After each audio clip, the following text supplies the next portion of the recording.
Well, hello YouTube, it's me Fordmaster, and welcome back to another Dorked reaction, and Muffet's Hidden Depths and Depravity. So this is a shorter video, the video itself is only like just over 7 minutes long, but I heard about this video, because of the last Dorked reaction I did, which was talking about Megalovania, and in passing, Dorked talked about Muffet's like how Muffet interacted with the genocide route and stuff like that, and how the actual ending happening was really because of her being kind of a little sick and twisted. And I hadn't heard any of that originally, so I call me intrigued. I wanted to find out more. So I mean, here we are, and yeah, I mean, let's see. I mean, besides the fact that it seemed like Muffet is responsible for, having the door open so that her and all the spiders could originally leave, but then they didn't for some reason. Weird, and I want to find out more. So yeah, of course, as always, original video is linked in the description if you haven't seen it for some reason. Corner video will lead to my Let's Play of the day, and yeah, with all that out of the way, let's get this started then, shall we? Muffet is a fan-favorite Undertale character despite her brief appearance. Maybe it's her design, maybe it's her catchy boss theme, perhaps it's some combo of the above. But despite being barely relevant to the core plot, she's left a lasting impact, even over— And I mean, there is also the whole wordplay with her name. I mean, Muffet, Little Miss Muffet sat on the tuffet, eating her curds and whey, and then, along came a spider. So, I mean, there's that. Shadowing more central characters such as Asgore. So what if I told you there was hidden lore and characterization tucked away in the Genocide run? And what if I told you that characterization recontextualizes everything you see about her in the Neutral run? Yes, despite only needing a single hit to squash the spider, Muffet has an entirely new speech in the No Mercy fight, and this speech shed some fascinating light on the game's more violent run, Muffet's character, and Alphys' futile attempts to save the day. But first, some context. At the start of Hotland, Mettaton reveals that Alphys has already begun evacuating monsters to a place the human cannot reach them. She is nowhere to be seen during this run, unless you somehow botch it and get the Queen Alphys ending. This ending reveals that Alphys had led the evacuating monsters down to the True Lab and came clean about all her mistakes, becoming a hero in these dire times. But is that where they went? They went to the True Lab? Oh, okay. I mean, I was literally asking in the last reaction, like, where she actually took them. But, yeah, I mean, there you go. That begs the question, why do you still encounter enemies? You would think that if Alphys has already made so much headway, Hotland would be a ghost town. Instead, it has the highest kill count required in the entire run, at a whopping 35 encounters. And while it's true that the average player will grind those encounters in the core, where the mercenaries reside, there's still a lot of enemies risking their lives when they could be hiding away. And that's where Miss Muffet comes in. Right away, the context leading up to her fight has changed. Rather than trapping Frisk for their alleged stinginess and hatred of spiders, the spiders instead whisper about how Alphys warned them of a dangerous human that hates everyone. Instead of deciding to bake Frisk into a treat, Muffet decides they are a rotten ingredient that should be discarded. This is around the time the average player will land a quick hit to take Muffet out and carry on with their grind. Okay, sounds about right. And last until the end of the fight, however, she reveals some fascinating information that most players have simply never seen. She accuses Frisk of scaring off her customers, talks about Alphys had warned her.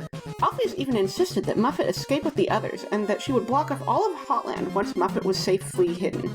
Muffet's pride as a spider, however, made her stay despite the risks, and because of this, Hotland remained open, allowing for the slaughter to continue.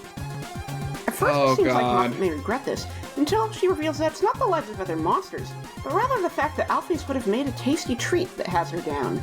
She discusses her wishes to have made Alphys into a donut, and at the very end of the fight, when she hears that the human didn't harm any spiders, that's enough for her to let them go, even though by this point they've murdered dozens upon dozens of monsters and left a trail of dust in her path. Okay, so, Muffet is a psychopath. Like, in the traditional sense, not whatever, creature the player is in universe, but God, that is disturbing. Oh my God. I mean, at the very least, she could have, said, oh, we're not going, close the door behind us, and then that could have been it. But no, she did absolutely nothing, left the doors, and as a result, the doors were left wide open, and so that the player could just continue. Oh, God, wow. I'm sorry, I just sat there in silence for a while, just trying to take that all in. Like, wow. She brushes it off as a simple misunderstanding and invalidates Alphys' warnings, all because of spiders, even knowingly mentioning the hyper-crazy murder fest. This shows that Muffet is a deeply immoral character with little regard for the lives of others unless they are spiders. Disregarding the fact Yeah, so on top of being a sociopath, she's racist. Again, what is with me and having to mention, like, characters being racist in these, like, Undertale and Deltarune videos? First it was Rousey being racist to, like, other Darkeners compared to humans, and now Muffet being racist to other monsters apart from spiders. What is this? Spiders eat one another and bake each other in their treats. And the irony of it all is that unless you're looking to abort the run, she's gonna die anyway. So, in a roundabout way, Muffet is to blame for the run's continuation. Because she couldn't swallow her pride, she knowingly left Hotland wide open for a violent massacre. And it's funny to me because I feel like a lot of fanwork soften Muffet. When this route shows that outside of Spider-kind, she generally doesn't care about others. Though I can't say I blame the fans when the neutral run frames her intentions as more overtly altruistic. Oh god, what was it?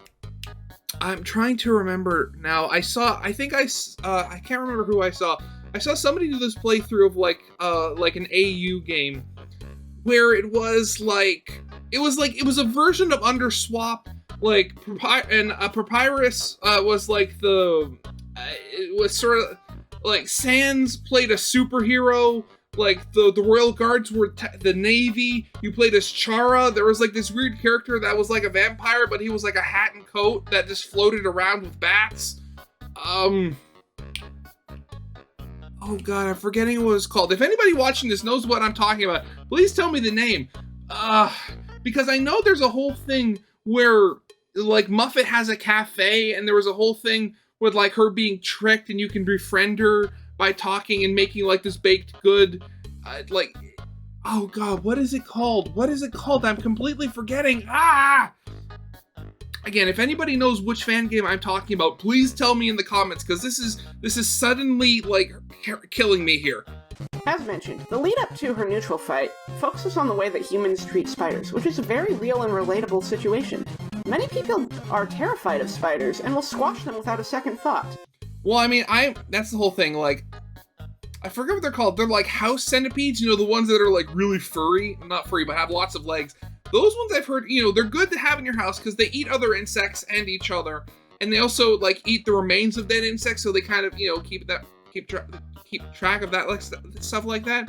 My whole thing with spiders is, well, of course I kill them on sight. My whole thing is, like, you can live in my house as long as I don't see you. I'm not going to take proactive steps to kill you and remove you from my home, like, just in principle. But if I see you in a room, you are dead. When Muffet discusses her motives here, she speaks of how Frisk's soul will make Spider-kind very happy. That already frames her actions as more heroic. True, she was offered a lot of money by Metaton, and yes, it is Metaton. He later confirms he hired everyone to kill Frisk, and his EX form wasn't public at the time, so the shape changing is meant to allude to that. Plus, where the heck would Flowey get all that money? He can only change his face, not his shape. But anyway, the money she was offered is to reunite the spider clans, as Snowdin's harsh cold keeps the ruined spiders trapped from the rest of spider society.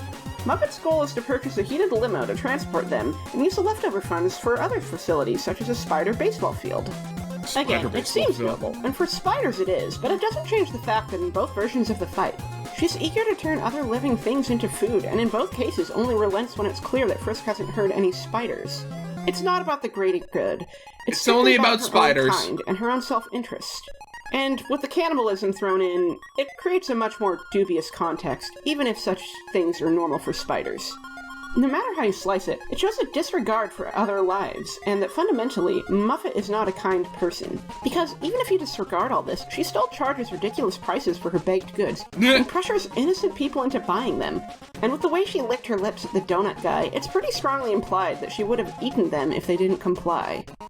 So while their words and actions in the No Mercy run may seem extreme, I'd argue it's actually quite consistent, and the softer depictions of Muffet in a lot of fanworks are more a result of framing her actions more heroically towards spiders in the pacifist and neutral runs, with without the sheer depth of her amorality on full display. Yeah, without the genocide route, I think this shows that despite the Snowden book saying that monster souls are made specifically of love, hope, and compassion, monsters can be bad people. No, yeah, definitely. Cruel, they can be selfish, and they can just focus on their own interests over the lives of others around them. Well, I mean, as we saw, I mean, at the end of the day, it's just a material that's used to make it. I mean, it doesn't really control what the thing will do in the end. So with that all said, I hope this was an informative video. There's a lot of really obscure dialogue in Undertale and other secrets that people often overlook, which goes to show the immense care Toby Fox put into this game. The fact that he created a whole unique speech for Muffet that 99% of players will never see is awesome, and honestly kinda hilarious when Mettaton Neo has no unique dialogue for repeatedly sparing him. But hey, if you like niche topics like this on Undertale and Deltarune, feel free to keep suggesting them. I'm using these smaller scope projects as a way to keep you all entertained between bigger projects. Oh god, yeah.